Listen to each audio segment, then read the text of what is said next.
Hello, everybody, and thank you again for joining us. This is the fourth Purina Masterclass, and I just can't thank Purina, Ray Voigt, Carl Gunzer enough for their willingness to sponsor this educational series.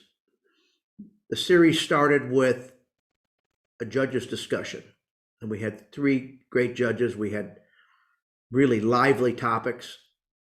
Our second class was Dr. Arlie Reynolds, which was really fantastic about nutrition, we talked about preparing for our big events, things that they do, and discussions about feeding, supplements, conditioning, all kinds of good stuff. Then Ray Voigt and I had a discussion on what we called the long haul, that journey from the qualifying to an all-age dog, which sometimes feels like you're crossing the Atlantic Ocean. And now we've got our fourth series. Our fourth series is talking about developing an amateur training group. And we've got, and thank you, I'm going to introduce our presenters tonight. We've got Connie Cleveland-Nolan. And let me read a little bit about Connie's. Connie, I know you started with dogs way back. I worked with your mother in Michigan. You moved to South Carolina. You're very dedicated to the world of obedience training. And you've been running field trials. Well, you said you spent the next 25 years competing obedience and field trials. And you had a ladies training group. And I just love to hear those stories from you and the ladies, and how you helped and managed and encouraged and empowered a group to train their own dogs. Fantastic stories. Dennis, you've been in the sport for over 50 years. Dennis Voigt. Dennis is from Ontario. He's run Retrievers Online, created several training DVDs. Sometimes Dennis's training group is Dennis, and he trains alone. He does a great job of it. So we're going to delve into their thoughts, both Connie and Dennis's, in regards to how to set up a group and just the things that go in that you probably don't even think of. And so this is going to be an exciting beginning. So I am going to get Connie on the screen, and I'm going to ask you a question, Connie. And good evening, Connie. Thank you so much for being here.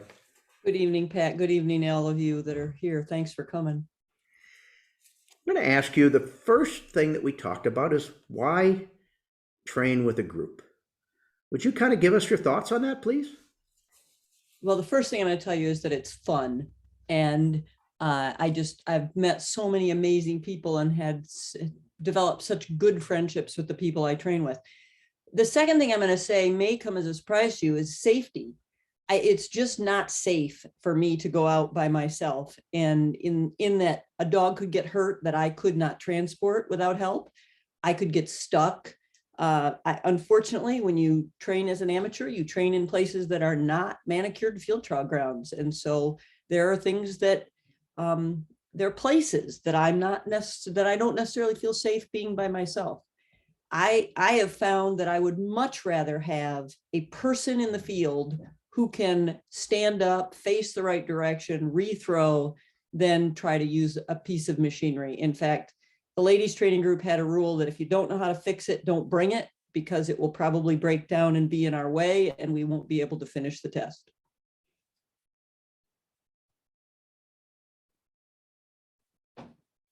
Uh-oh, you're muted, Pat. We can't hear you.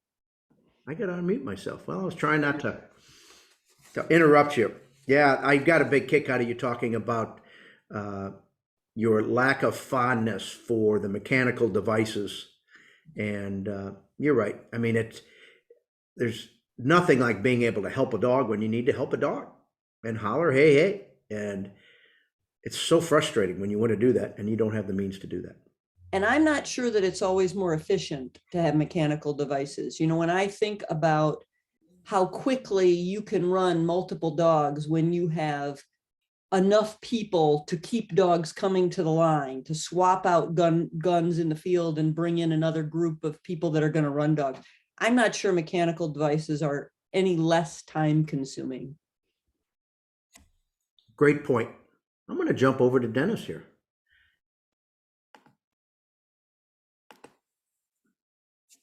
I think I got you unmuted here, Dennis. Let's see what we got. I've asked you to unmute. Hopefully you can. All right, there you are. Oh, there we go. Okay. Well, I certainly agree with Connie on some aspects of that, especially the fun with a group. And but as you said, Pat, I do train alone a lot, and so whether I love mechanical devices or not, I have certainly learned to live with them and able to do a lot of things with them. And I've also learned that there's a lot of things that you really should do alone, one-on-one, you know, developing certain fundamentals that you don't need a group for. But what the group is gold for me is atmosphere. Ultimately, no matter how much you have your fundamentals down and your basic obedience, you've got to simulate the atmosphere of either field trials, hunt tests, or your hunting scenarios. There's just no substitute for that. And so the dog has to get that experience of operating with other dogs, other people, the drag back that groups produce. When I run two dogs, I don't even know if my test is any good because I haven't seen anybody else do it. You know, they both do really good. They both do really bad. I don't know. Now, when you got a group, and let's say you've got 5 or 6 dogs or 10 or 12, now you can get a read. Even with the different levels of dogs, you can find out a lot more about your dogs. So groups are gold for that kind of exposure, experience, and simulation of a trial atmosphere. So I love training alone. I don't get concerned about the safety aspect as much because, I mean, I go hunting and fishing in the damnedest places alone. And I just, well, that's not a bad way to go if it happens. But fundamentally, I think you got to ultimately have groups to succeed in any of these competitive sports or hunt tests. So there's a lot of reasons to train with a group, for sure. I loved your point, Dennis, about really having a perspective on a test. And I can't tell you as a professional how many times I thought I had a fairly innocent test, especially like that cute little short or middle distance bird that you thought, yeah, that's kind of interesting. And you run dog after dog and nobody can do it. And you want to poke your eyes out. You're worried about, are my dogs that bad? And on the other hand, I've set up what I thought was like the most brilliant test I've ever done. And the dogs are doing it. And I'm thinking, are my dogs that good or is the test that routine? Well, the other thing, Pat, that I've seen you guys do is you'll set up a test and you'll change it after 2 dogs because suddenly you say, oh, I don't like the way that's going on. Well, I got 2 dogs. It's done. And so, you have that luxury with the group to modify things and to add a flagging to a bird or have that gunner step out or throw a different angle or something. And you can't do that when you're alone. So these groups are really valuable that way. It's a little bit like judging. You got to get it right the first time. And that's hard. Yeah. And you're right. A lot of times you watch 10 dogs, you say, if we'd have just made a little adjustment, moved the line over, thrown it in a little different place, it would be perfect. But like you said, with your 2 dogs, you've already run them. You got what you got. Yep. Good stuff. So like I said before, we're going to discuss a quick topic. We've got a few different categories here. And Kelsey is going to pop in if she has any questions that she's received pertinent to the topic we just discussed. So I'm going to reach out to Kelsey. I don't know, if you've got anything yet, but each time when we get into maybe more detailed stuff, you may find that you've got some questions.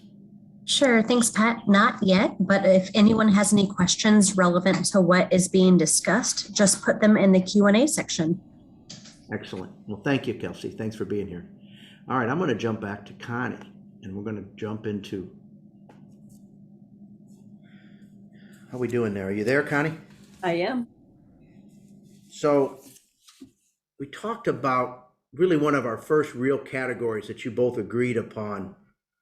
We're discussing the requirements of the group or rules of the group. Because this isn't really about talking about dog training, it's just talking about creating an atmosphere to dog training.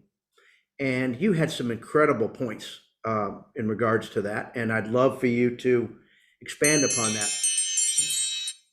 Okay. I think before we, like you said, before you worry about what's the setup going to be, are we all going to agree? We have to understand that the better the logistics are for a group, the easier it is to set up good tests. In other words, if everybody knows where we're meeting, when we're meeting, what they're supposed to bring.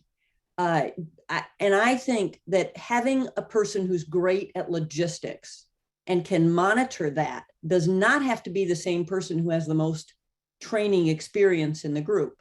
So, for example, I'm just going to use the ladies training group because we're kind of infamous. Everybody owned a dove stool. I hope y'all know what a dove stool is, that you can sit on if necessary, and your gun and your white tape and your ammunition and your ear protection all go in the dove stool. And so we had a rule: if you go out to throw, leave your dove stool. We're not going to replace all that equipment and then wonder if it's out there. Somebody was in charge of radios, making sure that they had enough radios, and they were in charge of bringing them and charged so that everybody had a radio that's working, because there's nothing more irritating than getting somebody out on a long gun and then have their radio not working. We had somebody that was in charge of birds, and somebody, when we were training, was keeping track of how many birds do we need to send out to each station. Those are all things that if you've got somebody who can kind of monitor that or is good at that, you don't have to come to the group saying, I'm a great dog trainer and I'm going to help everybody train dogs. If you can come and keep the group organized, you can be incredibly efficient. We had a situation where we started training at daylight and we had to be done between 10:30 and 11 every day. And our goal was to do 2 setups. So typically we trained for 3 hours and we trained 8 to 10 dogs. And it only worked because we were unbelievably efficient. No, it was rare when we got rolling for somebody to get out to a station and need something else. We never had a 4-wheeler. We were always on property that we begged, borrowed, and pleaded to get on. We couldn't necessarily drive 4-wheelers around. So, we had to schlep the equipment out and schlep it back in. We had some hunt test dogs, some field trial dogs. We typically ran our long dogs, that's what we call our field trial dogs, first, and then adjusted the test for the short dogs. So I'm just trying to get you all to think about logistics. And if you have a talent for logistics, then you're needed in a training group, and your training group will love you for it. So Connie, one of the things you said is that everybody in the group was required to know each dog in the group. Oh, absolutely. So, I remember the first time I visited another training group and I saw somebody reading a magazine out while they were at a gunning station, and I almost fell over. I couldn't believe they were allowed to do that, because we weren't. If you joined our group, the first thing we said to you was, learn who the dogs are. You need to know their name. You need to know what stage they are. You need to expect to be asked to help and have some understanding of who you're helping. We may not want you to stand up and throw another bird for the dog that's getting ready to run the all-age stake, but we sure might want you to do that for the dog that's just trying to learn how to do a single. So we expected you to know who was running and have some expectation of what that dog was going to need from the people in the field when asked. So you also shared a story about one of your attendees that really had a hearing problem, and you developed certain hand signals or sign language, so to speak, so you could communicate cleanly with that individual. And that was really he was not hearing impaired. He was profoundly deaf. I'm talking sign language deaf. And he trained with us for years. So we had to be able to tell him when to stand up, when to sit down, when to put his umbrella up and hide, when to uncover, what the order of the test was going to be, because when he went out there, he didn't know if he was going to be the single or the second bird or the double. And we had to develop an entire language of signals so that we could communicate with him. But man, he tried hard. He wanted to be a help. And we trained with him for years, and it was wonderful. That's awesome. All right, Dennis, this is your turn, buddy. I'm going to unmute you and I want to hear what you have to say. Well, absolutely. Everybody bringing the essential gear to the day, and that's the things like Connie mentioned. But also you need somebody to oversee things that not everybody needs. So universally, the group should have holding blinds and a mat in their setups. You might need one or two boomers. Well, not everybody's got a big boomer or shotguns with blanks. On days you decide to shoot flyers, those who can and do shoot flyers have to be prepared with their shotguns and their shells. The bird issue is a tricky one because, well, sometimes it's birds, sometimes it's bumpers. So where do the bumpers come from? Do you have a universal set for blinds or a universal set for marks? How do you decide if we're going to have pheasants or ducks and who brings them? That takes quite a bit of preparation. And of course, everybody's not going to bring, 3 ducks to every training session. But the worst thing is you hear groups talk about, well, Jack, he never brings a bird to training. I have to supply all the birds. Well, that's the kind of tension and situation you really want to try and avoid. So it's a matter of discussing among themselves. Okay, for this week, what do we need in terms of birds? Are we going to shoot a flyer on Thursday? And you get prepped for that. And it becomes just a rule that everybody knows who's bringing what. In our advanced, our Florida training group that's super organized, we even have help, and so we don't have to go out in the field. We've got a trailer, and everybody knows what has to go in that trailer every morning. And so not everybody, not the same person doesn't load the trailer every day, but everybody knows, okay, we need 5 holding blinds, we need 2 mats, we need the birds, we've got to put the dead birds in separate bags, we've got the flyers. The key is to get everybody knowing what's expected and to show up on time. That's the other thing. I'm sure Connie agrees. That's one of the rules. You be there, and you don't just come and go. You don't run your dogs and go. Emergencies happen and situations occur, and you say up front, sorry, General, I've got a critical appointment at 2 o'clock. Can I run today? I'll stay tomorrow and clean up. And that's the other thing is the cleanup. I mean, sometimes it's just one guy gets stuck cleaning all the gear up and putting it away. Those things add up, and when everybody shares, I think it goes a long, long way to creating a more compatible group that has fun together and is rooting for each other. Connie, I loved your idea about everybody knowing the dogs. And our group in Florida, we sit and watch everybody's dogs and we comment on how much that dog has progressed, or we even comment, did you notice that he's done that the last 3 days? And oh my God, what are you going to do about that, Connie? So that kind of dialogue interaction is, I think, important part of it. It's not a rule of the group, but it really helps the group be cohesive and involved in each other, and subsequently probably play by the rules better. So, I really liked what you said, really, about the importance of creating chemistry in the group, that rooting for each other. Like, for example, what you just described was encouraging somebody to be aware of things that are going on with their dog without making them defensive about it, giving them at least a feedback, thought-provoking discussions that are helpful, not destructive. And that's, and again, the importance of chemistry and keeping people feeling good and enjoying what they're doing is got to be really huge in a group like that. It's huge in the groups I'm in, but I do it professionally. You guys do it totally for fun, even though I'm having fun. So thanks for that. That was good stuff. I see some questions popping in here, so I'm going to let Kelsey. Matter of fact, I'm going to unmute Connie as well, so she can. Okay.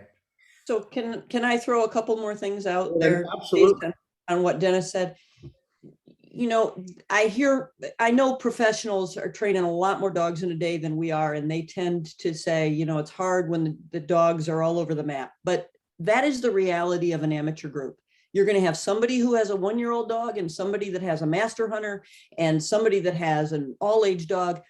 And so we kind of had a group rule that it was 2 dogs per person. If you had more than 2 dogs, you had to bring an extra person. So, we'd let you train 3, although we never really could train more than 8 or 10 in a day because we were so limited by time. We might let you bring 3, but you had to bring a gunner that could take your place in the field because you had another dog to run. So that's one of the ways we got around it. The other way is it's about the logistics. We would start with the most advanced dogs because we might have to adjust the test for the dogs that are less advanced. And so that's, who's figuring out who runs when, because we're going to run those dogs that are doing the longest, hardest marks first, so that then if we have to shorten things up, we don't have scent in the field that the more advanced dogs are having to run through when there was no bird there. And that's just all about logistics, but you are going to have dogs that are just beginning, and you're going to have dogs that are much more advanced. The other thing we did with newcomers with the group is if they needed help with their yard work and, they don't have a lot of experience, they need help, we would say, look, every dog's doing 2 things today.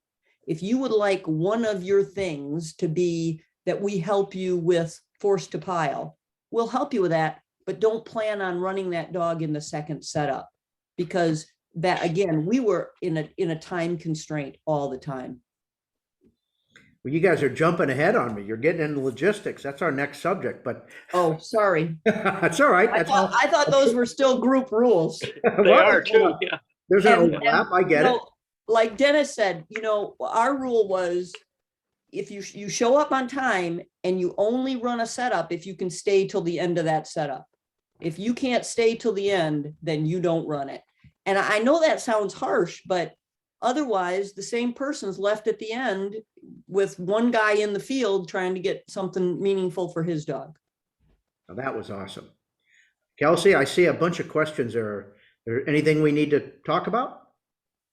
Yeah, I've got a couple questions just on kind of forming the group and every week, training in this group. The first question is just how you find the right members for your group. Like, how do you even go after the right people? Can I answer that? Yeah.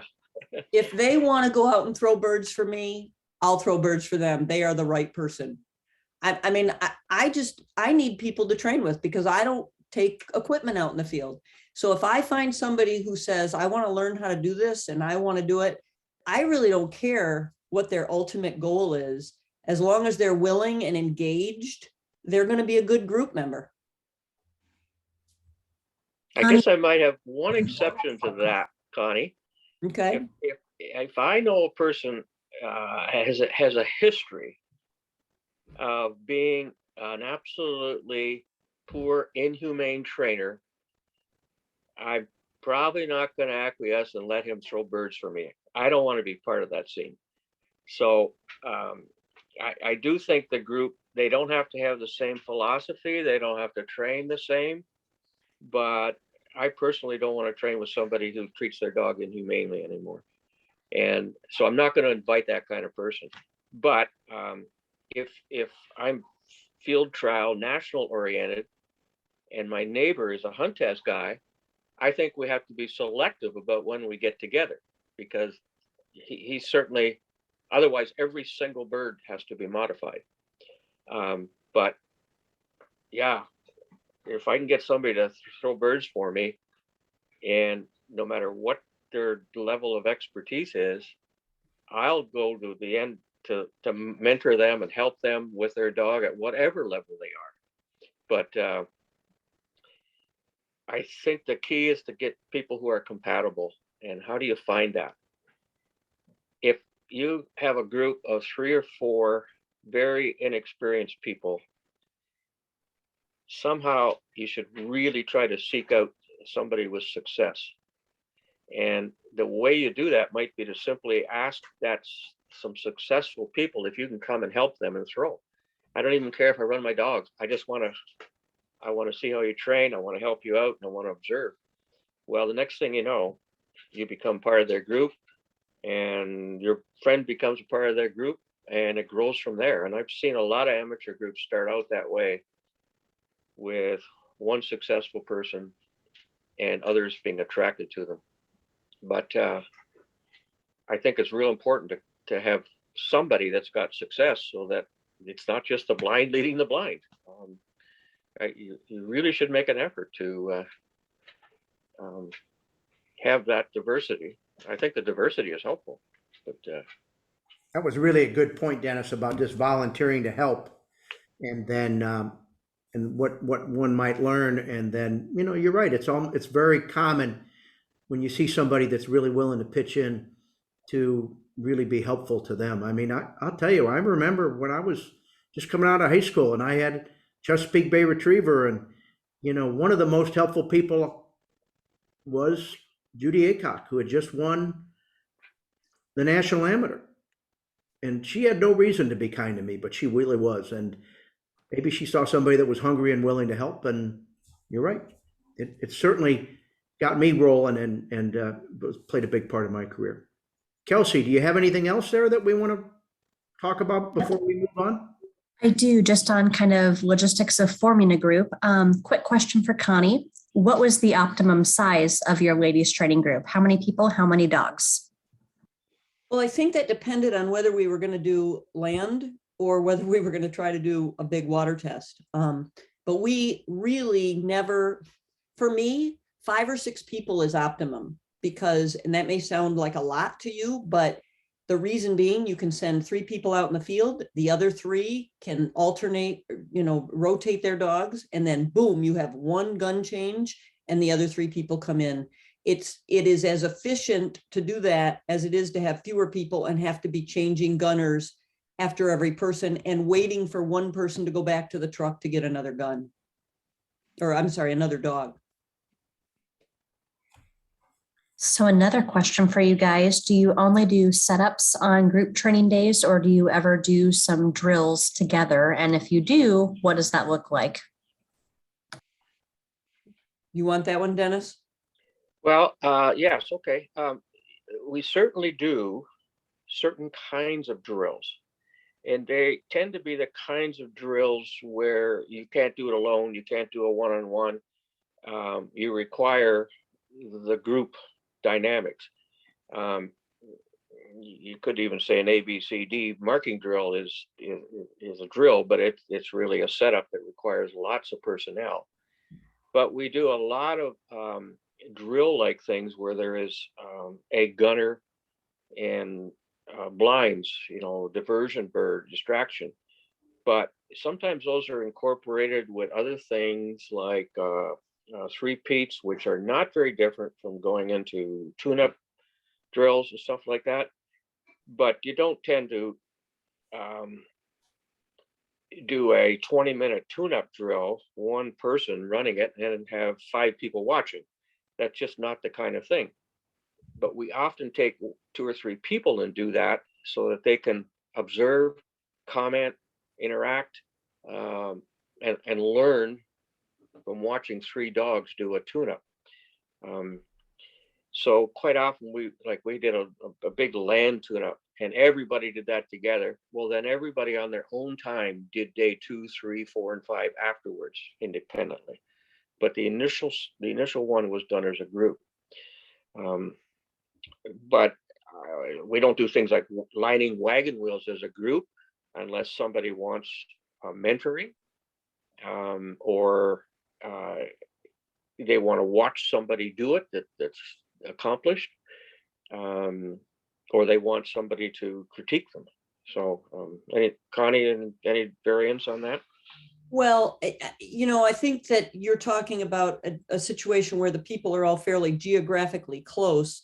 The ladies training group wasn't necessarily. We really only trained together as a group 2 or 3 days a week. This sport can be really consuming. And one of the things that I've tried to figure out on my own and help other people with is, what can you do with the time you have available?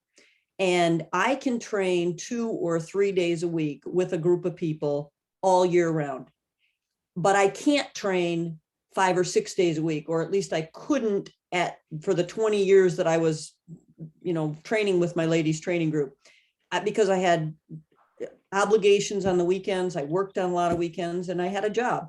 So we had to be satisfied with doing marks together as a group twice a week. And then another day I might go out and run blinds. But, I just figured it's the slow road for me. I'm going to train 3 days a week, maybe 4, but I was never going to train more than that. It just wasn't going to be possible. And I just want to encourage the people that are in that situation now that you can do that. You just have to, slow and steady wins the race. The tortoise wins the race every time I read the book. Good stuff. Kelsey, do we need to move on, or is there more stuff there that we should talk about? One quick final logistics question, and I ask it because several people have asked this question in one form or another. Who sets the setup? Who decides what theme you're running for the week? Who kind of takes the lead in all of these? How do you guys handle those in your group? Well, Go ahead. Let me just say that, you may become part of a group where there is one person who truly does know more than the other people in the group. And they should be the one that's saying, okay, guys, we're working on long retired guns for now, and they're going to set that up. But sometimes the wise thing to do is let the person who's most familiar with the property do the setup. Because if you drop somebody onto a new piece of property that's never been there, there's going to be a lot of time taken up by that person just trying to get a feel for the property. And so sometimes the guy that is most familiar with the property also understands where the best tests are. So I'm going to mute you, Connie, now, and because I'm going to launch into, not because you're talking too much or anything, you're doing great. Dennis, because this is like our number 2 category was logistics, and it could talk about theming. It can be talking about how to decide what to work on. And we kind of started to wade into that a little bit. Do you have some thoughts on that you'd like to share with us? Well, that's a huge topic, and it is a area in which a lot of amateur groups struggle, in that they come to the session, the group training session, and there's no prior decision about what they're going to do, and each individual has no particular topic that they want to address. So you have to think, well, what do you want to do today, John? Oh, I don't know. I don't care. Whatever you want to set up. But your dog really has something that it should have, and at least you should be able to express that. But in terms of how you develop training sessions over a period of time, I think it varies depending on the season. So it's different during the peak of the trial or hunt test season than it is during the off season. And for example, we often go south for the winter, and that's a very different philosophy to how we set up tests than I would do in June, July, and August when we're in the middle of trial season. So in the sort of off season, or after a period of layoff, and let's face it, a lot of amateurs, their dogs are laid off perhaps all fall because they're hunting, or from Thanksgiving through till after Christmas, they're just not training. whether it's winter conditions or other obligations. So our logistics in the winter are quite different in that we try to start off with basics and fundamentals. You run more singles, and then you start to tackle various concepts. And it might be short retired guns and then long retired guns, even though we found that if you just do short retired guns for 2 weeks and then go do long retired guns, suddenly you find out you're totally out of balance. So we like to do short retires balanced with some long birds. But you gradually add in diversions and distractions and that, and more multiples.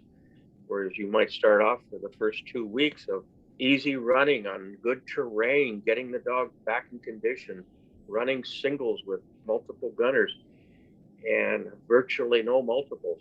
And then later, maybe singles and doubles. So that kind of progression is quite different than what you would have in June, July, and August. And so the question arises: how do you engineer that? And if you've got expertise in the group and success individuals, I personally feel it's often better at that time of year to let 1 or 2 people design most of that progression. If everybody else takes their turn, you're going to be all over the map, and there may not be that logical progression unless you have a really good group discussion. Certainly, you want everybody's input into, we haven't done this and we need to balance that with that. But that winter progression is often easier to engineer with 1 or 2 people. If you don't have anybody with expertise, then you've got to do your homework. And that means a group discussion. You all get together and say, how are we going to develop these dogs over the next 2 months before the first trial? And so everybody has input. And I know there's a group I have done workshops for in New Zealand. They have evening sessions and they'll watch videos and read books and then talk about, well, how are we going to train for the next month? And it's just a small group of 4 people with 7 or 8 dogs. But wow, what a great model. Yeah, when they all feel like they were struggling, like none of them felt they had the expertise to single-handedly, independently design that. you could certainly do what we're doing here tonight with a online Zoom meeting, Just brainstorm it as a group. Now, when you get into the trial season or hunt test season, it's a little more difficult because you've got this sort of week of, well, we ran the dogs on the weekend. What are we going to do Monday to balance and create that trial atmosphere? What a lot of amateurs do is go set up the test that they saw on Sunday and try to correct their dog. Well, I got to do water blinds because he failed the water blind. Instead of saying, well, what did he fail? Was it the entry? Was it the pass the point? Was it the exit? Was it the stay in the water? Was it the diversion? Was it the wind factor? And those are things that you may best work on yourself, because as Connie said, you're not going to be able to train every day. But for sure, I don't like to Monday to set my dog up for the mistake he did on Sunday, because that's a sure way of teaching him there's a trial world and there's a training world, and never the two shall meet. So that's a better thing to do on Tuesday or Wednesday. And I still think during the trial season, you should be working on fundamentals and basics. When I look at, I got 6 fundamentals that I think dogs should always be working on. So one is line mechanics. That includes heeling, steadiness, teamwork, movements at the line, cues, all that stuff. The second is focus, being able to lock up on a bird, watch the bird, no head swing. The third is to go with scent, where you're sent, hold the line, but change direction as required, and control. Well, I think a lot of that can be done alone. And all you do in the training group is practice those things, but you don't try to develop the habits there. Try to do that alone at home. Dennis, one thing I want you to comment on. You said in our meeting the other night, you talked about an article that you saw in Retriever Journal, maybe it was about, was it something that Mike Lardy had published about how he themes tests in his winter, and that was information that helped you with your group. Yeah, I mean, one of the things our group in Florida did subconsciously is try to emulate the top pros that we had to compete with on the weekend. So what do they do? How do they run their day? What kinds of things, what kind of mechanics do they have? What kind of logistics do they have? And we try to do that and be every bit as efficient as they are. And what I just described about going through, progressively developing more complex skills and concepts. Mike journaled that in his article, and part of it is conditioning.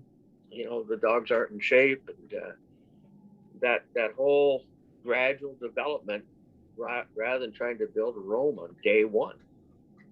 But there's some things that the group can provide in terms of setups and things like fighting factors and with distractions and diversions. Those things can be really hard to do alone. Dealing with drag back, waiting your turn in the holding blind, go through 3 holding blinds. When do we have that luxury?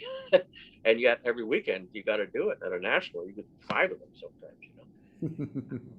The groups really start to shine if you start thinking in this terms of, in your logistics, emulate what you need to know and progressively work to develop that. Connie, go ahead. I'm talking too much. All right, hold on. Let me get you up there, Connie. Did you unmute yourself? There you go. Yeah, I'm here. I may be making this way too simple, but I fear that some of the folks that are out there watching are thinking, there's 4 or 5 of us, we're enthusiastic, we just don't know what to do. And I would say to you, if you're going out to land, have a long bird, a short bird, and a middle distance go bird. You can do all kinds of variations with that test. When in doubt, put your short bird downwind, throw your long bird into the wind, and have a middle distance bird. You can do the 2 shorter birds as a double and the long one as a single. You can work on head swinging if you want to do a long bird first. There's so many varieties of that setup that you will absolutely accomplish something with. And I think sometimes we get overwhelmed by the number of different tests that we see when we're at trials or hunt tests. And that sometimes we just have to keep it simple. You'll be amazed at how many tests you get through if you don't think you have to learn how to do all the tricky stuff. You have to be able to do a flyer through scent, a blind through scent, through the flyer field. Gosh, we shot a flyer today. We better do a blind through it because we don't shoot flyers that often. That's an okay response, I think, for an amateur group. Well, we don't know where to put the water blind. Well, find where they're going to stay in the water the longest, because you can't go wrong with teaching them that the water's a good place to be on a water blind. I mean, that may just sound really simple, but it may let some of you who have groups of people that are worrying about whether you have enough skills to do this, you can keep it simple and you can accomplish a lot. Fantastic. Kelsey, I know there's got to be some questions here. Pat, let me jump in and absolutely underscore what Connie just said about that triple. I call that my all-in-one triple, and it is bread and butter. And every day I go, and that just jumps out at me. I'm not thinking about hip pockets and tight behinds and converging and all that.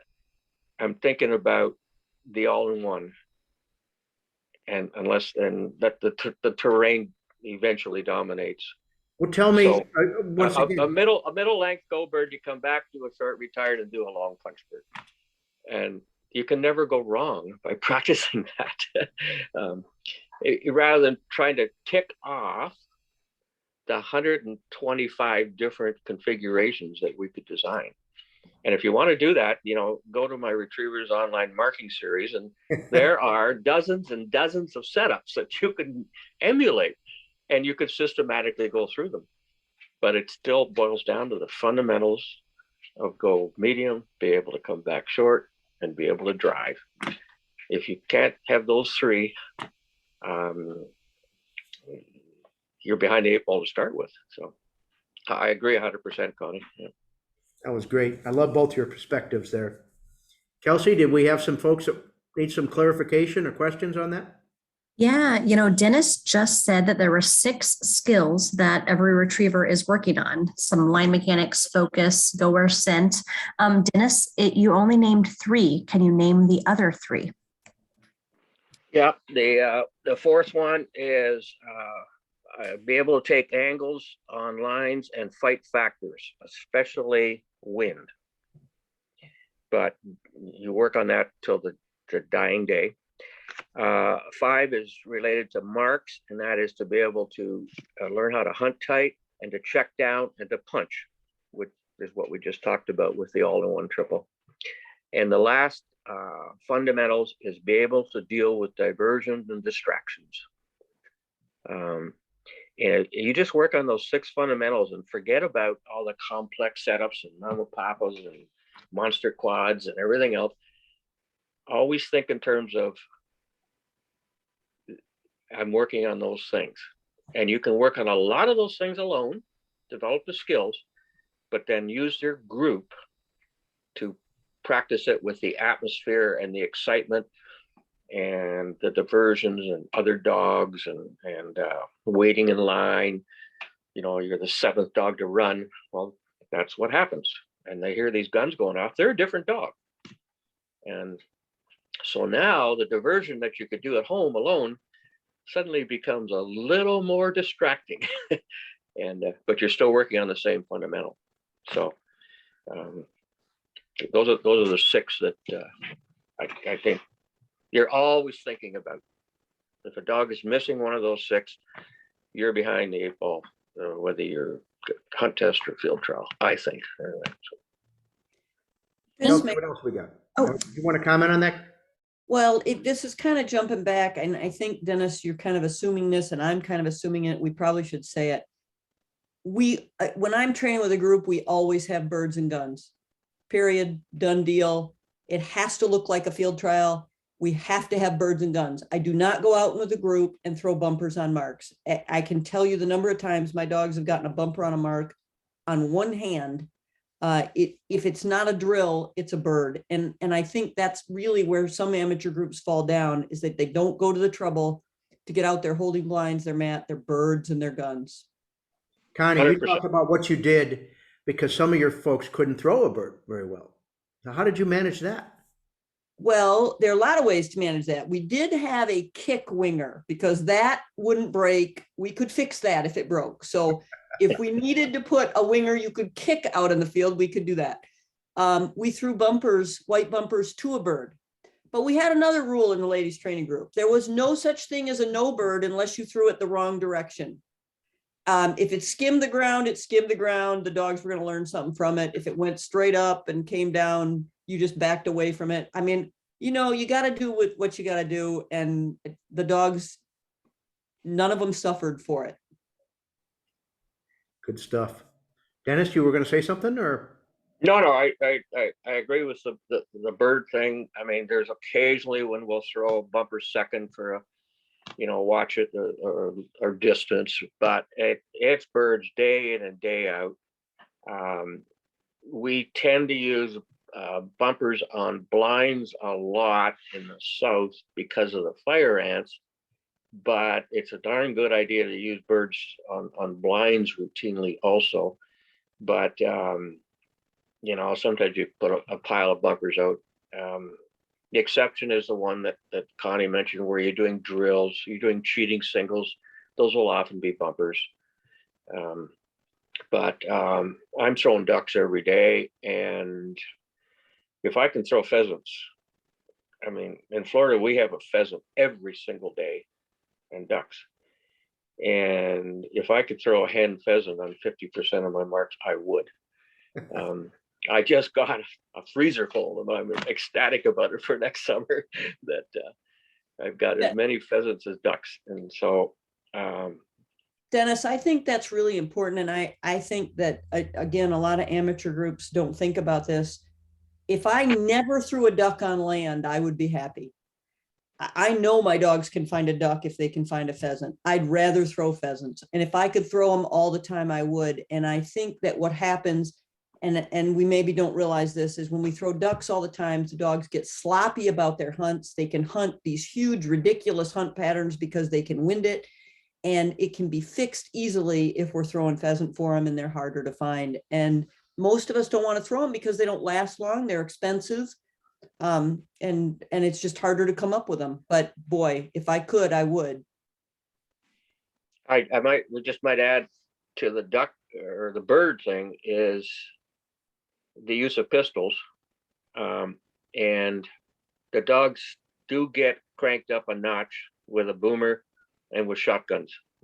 And if there's a flyer at a field trial, those dogs, before they get out of the truck, they of course know there's a flyer, and they know it's over the left side of the test.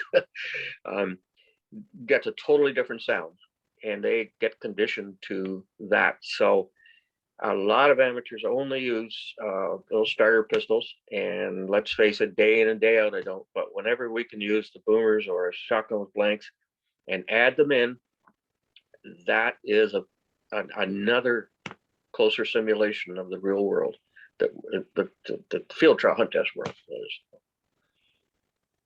Kelsey, we got anything else we need to address before we? Yes, a two-sided question on logistics. We've got some folks that only are able to train with one other person, and some folks that have to utilize club training nights when there's as many as 12 to 20 handlers. So can you guys talk about training with really small groups and really big groups? What might be the most efficient for your dog? Absolutely, Kelsey. My group this July, August, September was 2 people, another guy and myself. And we got some phenomenal work done. We had 4 dogs. He had 2 talented dogs. I had my 2. He wanted mentoring. He was happy to throw, but part of that was me going out and throwing for him just as much. And there was so many things we could do, from roving gunners to mixing in some mechanical devices, Connie. But diversions, setting out 3 or 4 stick men, walking in between them, walking, throwing 3. There's lots you can do with 2 people.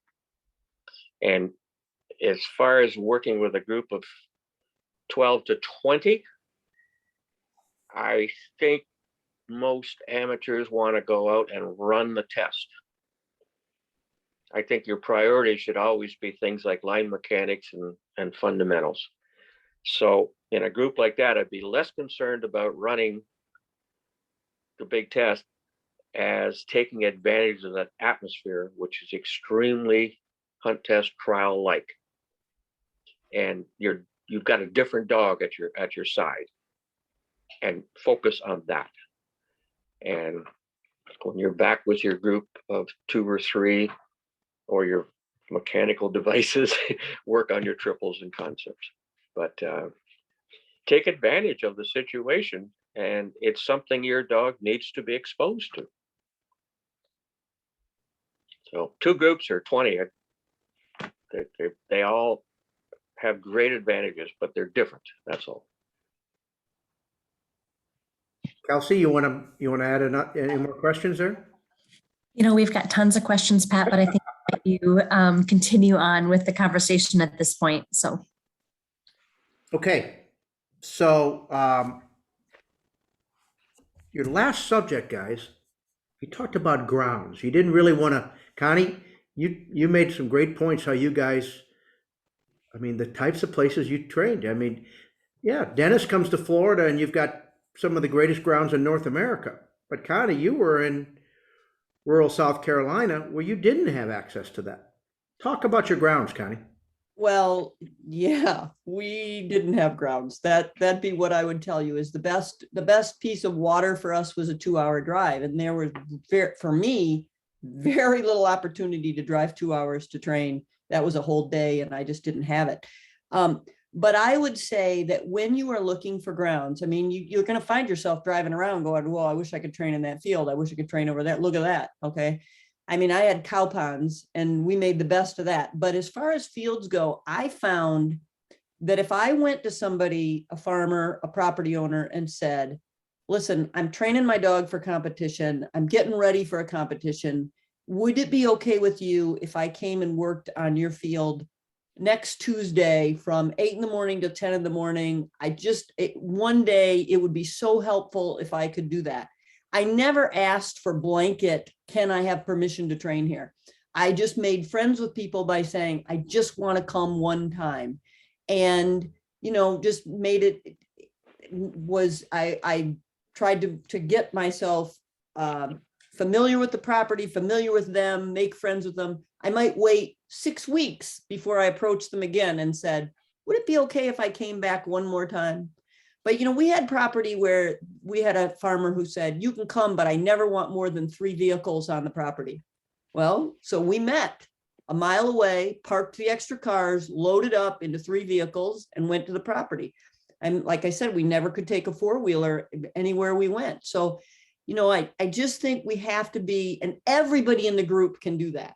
That's not one person. Everybody can be on the lookout for a place where you might be able to train. Dennis, you talked about people went in different directions to scout out looking for grounds. I mean, it's a little bit what Connie said, but you guys actually formulated a plan.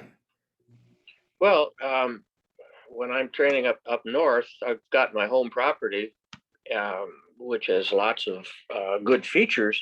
But as you know, you've got to get variety. You've got to get them in different places. And so we'd say, well, I don't want to drive 3 hours because I know there's a spot 3 hours from here. I want like 20 minutes. So, John, go up to the north side of this township and drive every single road and look down every single lane and think about summer training, when that hay is going to come off, when those cows are going to get out of the pasture, is it possible? And scout some new grounds and find out who owns it. You go to the township office, you can get the ownership. The other thing that I've done a lot of is Google Maps or Google Earth, and you can get up in there and fly around and find little potholes that you can't see from the road. And a little pothole in the middle of a pasture can be phenomenal. Long distance water identification and entry, and then punch out tune-ups, 7 lining drills in it. You can do an awful lot on simple grounds. I think I mentioned to you, Pat, because you know this from giving workshops, that these people want to show you all these advanced grounds. And then you say, well, have you got a golf course or a football field that we can do some work on? Because there's so much you can do on a plain field. And all these concepts and configurations can be taught on a plain short grass field. ABCs, you don't want a bunch of cover. You don't want terrain. So don't feel that you have to have the world-class facilities to do a lot of good work. Ultimately, if you've got a water problem, you've got to have water to deal with it. But having what we've got in Florida is just a luxury. It's like you said, world class. So the only other thing I'd mention about grounds is be very, very respectful of the owner. So that means gates closed. If you make ruts, you fix up those ruts. You don't drive where there's crops. You don't drive in areas that are going to do any damage at all whatsoever. And in a lot of grounds, like Connie said, you cannot use four-wheelers, and you just got to respect all that. So when you leave, there should be no evidence that you were there. No flagging left, no stakes, and no other evidence that you did anything to their property. And maybe you want to think about this time of year, dropping by and giving the farmer or the landowner a gift, thank you note, and just a little appreciation. That's great advice, Dennis. Go You know, for it. one thing I'll comment on, when you're on grounds, farm fields, hay fields especially, places that are mowed, you've got to scout them out for safety. Yep, absolutely. Oh, huge. And I'm going to tell you one little tip. If something isn't mowed in a field that's typically mowed, there's a reason. There's a rock in it. There's a hole. So you've got to scout it out. You don't want to get a dog hurt or killed. And a lot of these training grounds have been designed for safety, but these farm fields are just a farm field. So you've got to really pour over those fields and make sure they're safe. Speaking of the hay fields, Pat, I often drive around and I see a farmer starting to cut his hay.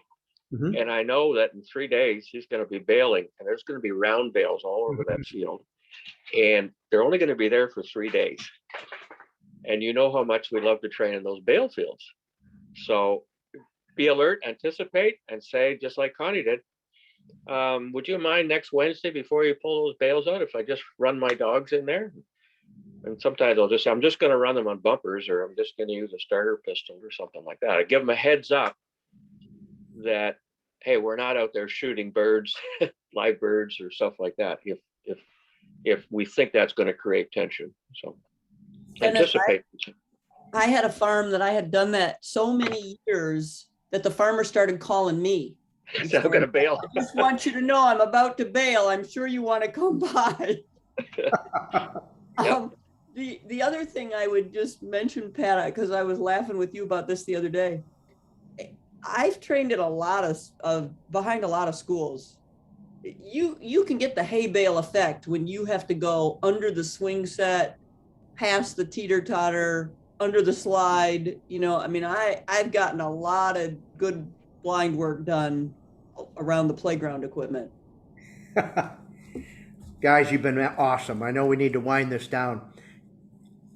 One last thing though, Connie, you had an email, and I don't know if you have it, but it really summed up some good stuff. And if you don't mind sharing that with us, I think it'd be a great way to wrap this up. Okay, I was a little bit of a backstory. I was traveling and I was talking to somebody about training groups, and she said, she was really struggling with her group, and several weeks later she sent me this email that said, you talked about changing the culture. And so I wrote down some rules that make a good training group. Bring everything with you, have your gun loaded before you start, stay till the end to help clean up. One member of the group sent me a private message since she hadn't been there for a couple of weeks and said something unusual must have happened. My response was nothing unusual had happened, but that it was time to change the usual.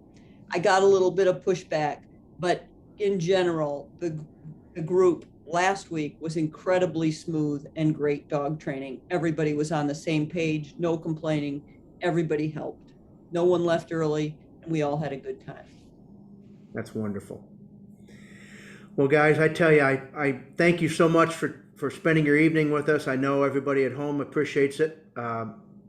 This subject was brought up right from the beginning. Get some folks here that can help us get some advice on developing a good training group, an amateur training group. And I think you guys did a wonderful job of giving folks at home an idea how to do that. And it just makes me smile to hear all your stories and the things you've done. And I look forward to seeing you guys soon, I hope. January. Hope to see you in January, Pat. I know it. Yep. Likewise, Connie, your great husband, one of my great friends, Patrick. I look forward to seeing him. I hope so. Everybody at home, thank you so much for joining us. Kelsey, I don't know, is there anything else we need to wrap up, or is this time to to thank everybody and thank Purina one more time. I think we're good, Pat. Thanks. Well, thank you guys. Wonderful evening. Best of luck to you. Good training. Happy holidays. We'll see you all soon. Bye-bye. Thank you. See